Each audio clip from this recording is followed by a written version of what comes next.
Welcome back to When Harry Met Board Games, where we feed our people with relatable content, and our victory condition is your satisfaction. I'm Harry, and today we have another playthrough and review. Today I'm going to be playing through and reviewing this game right here, Crab Clash. Full disclaimer, this is a paid playthrough and review, and Crab Clash is basically a take that attack game with a little bit of a social deduction element to it. And this right here is what the game of Crab Clash looks like set up. So basically it consists of a big deck of cards, and you start the game by dealing out a starting hand of 4 cards to all of the players in the game. For the purposes of this video, I will be simulating a 4-player game. We also have a bunch of these tokens here in the general supply. Some of these are water heart tokens, which represent the life of the players. This is an elimination style game. Players are going to be attacking each other around the table and dealing damage to each other and ultimately eliminating them from contention. Also, we have these defense coin tokens here, and these are basically a buffer or a shield preventing damage from you incurring damage when you are attacked. Now, each of the players is going to have a starting character of sorts, a crab that will determine their identity within the game, and it will also give them a special player power. Now, we have these 4 cards here for these 4 players here. We have the Sentinel Crab, who's going to allow you to do this reflect ability, reflect an attack to another player. So instead of you taking the damage, you will deflect it or reflect it to another player, and they will suffer the casualties. You have the Mud Skipper here, who has this 3 actions that he could do. He has this play 1 action out of your turn. It allows you to heal 2 hearts, and it has this action here, hits twice on his turn. Then we have the Fiddler Crab here. He has this Mega Claw action, attack 2 players by choice. And then this 4-player here has the Pyramid Crab, which has this family first action, protects another player from attack without getting hit. Now, some of these actions, as you can see, actually protect or defend other players. And one of the reasons why is because at the higher player counts, you can play this game in groups or in different teams of players who share the same type of crab. Now, what's interesting is we have the Mud Skipper right here, and the Mud Skipper is the one character within the game that is a little bit different. The Mud Skipper wants to outlast all other players and doesn't necessarily want to win in a team with another crab, no matter what the player count. The other crabs can win in teams of other players who share their same crab abilities. Now, these are all hidden roles, so the players will not know who is who. And all of these special abilities are abilities that you can only trigger 1 time per game. So you got to make sure you trigger it. And when you do trigger it, you are going to basically kind of give people an indication of who you are. So you might want to be very opportune about when you decide to trigger your ability, because you don't necessarily want to give yourself away, especially if you are the Mud Skipper. Now, this game does allow for bluffing, where you can choose to use an ability that not necessarily belongs to you, basically throw people off as to who you might be.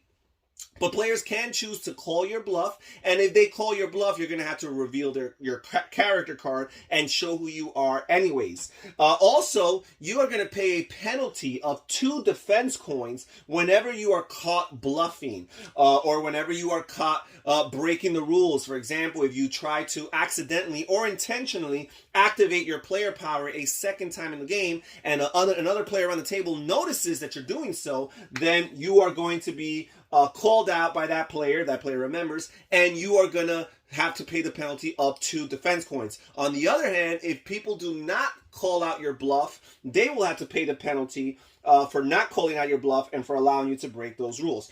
And now we're going to simulate a few rounds just to give you guys an idea as to how the game plays. We're going to start with the player here on the left, the Sentinel Crab.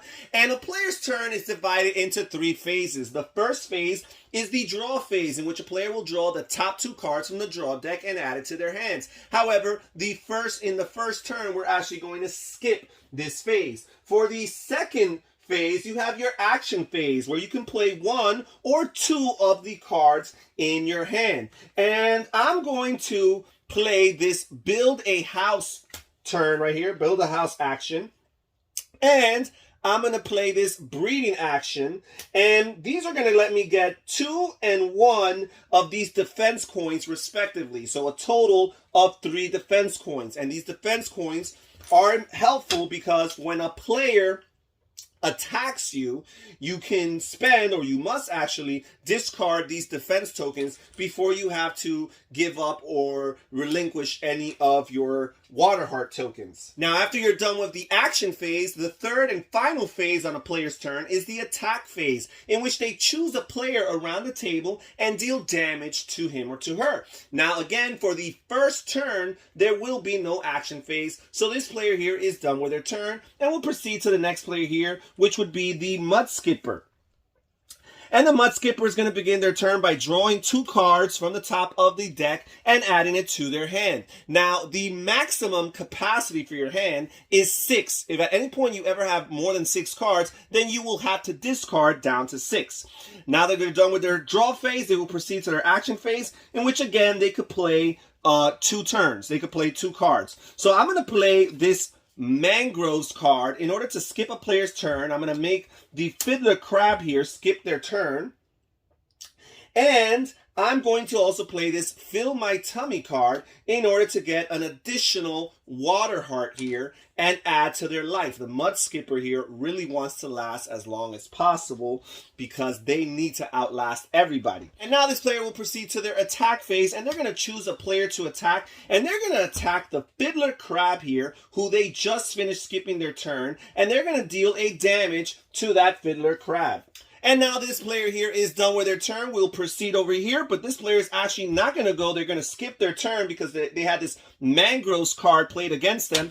And now this player here, the one controlling the Pyramid Crab, will have their turn. And by the way, this card actually, you can only really play it with a 6-player count or higher, because that's when you introduce the teams into this game. But I just really like the look of this crab, so I just wanted to include it in my simulation here. So this player is going to start by doing their draw phase here. They're going to draw 2 cards from the top of the deck here. Then they're going to have their action phase, and they are going to, and then they're going to play this Molting card here, which says on the first attack, the player will deal a heart taken out, even though there is a defense coin. So even though this player has defense coins, we will deal damage to this player here.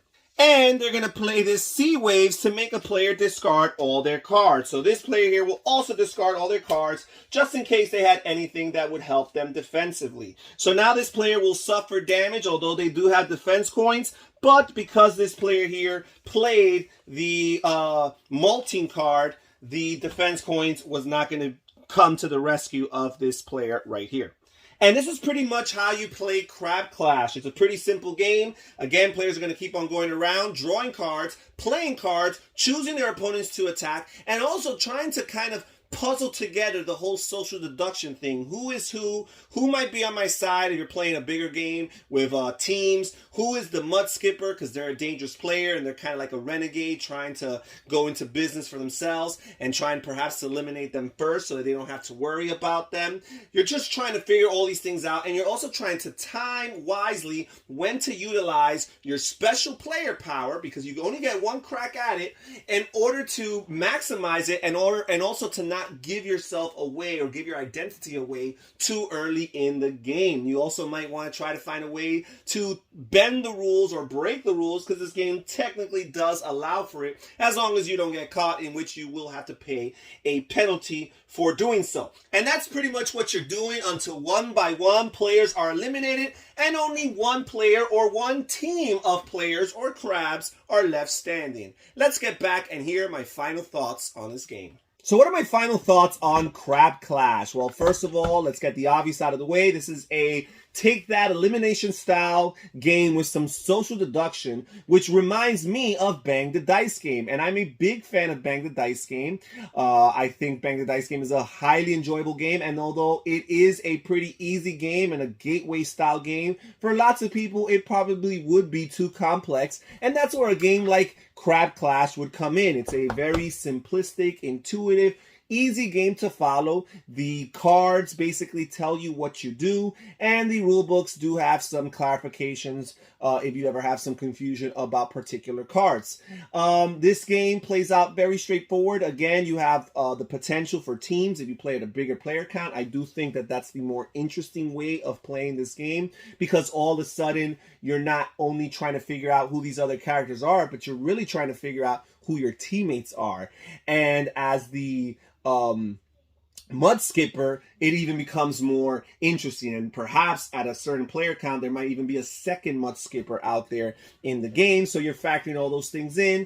And as a mud skipper, you want to go under the radar. You probably want to convince some of the people around the table that you may or may not be their teammate in order to prolong or increase your chances of lasting in this game. So again, from that perspective of a social deduction, take that elimination style game with the simplicity that it can be taught and learned by virtually anybody, there is a big advantage to that. So if you like games like Bang the Dice game, but perhaps don't want to introduce it to your mommy and your daddy, this could be a game you can consider. Also, this could be a good game to introduce children or younger players or inexperienced gamers, period, this kind of style of game, and getting them into that whole social deduction. You're playing a game, but there's a game within the game of trying to figure out who everybody around the table is. Again, for that kind of scenario, Crab Clash might be the way to go. So check in the description down below for more information on this game. Thank you so much for joining us here at When Harry Met Board Games. This is Harry saying take care, everybody. Stay safe, stay healthy, and have fun gaming. Bye-bye.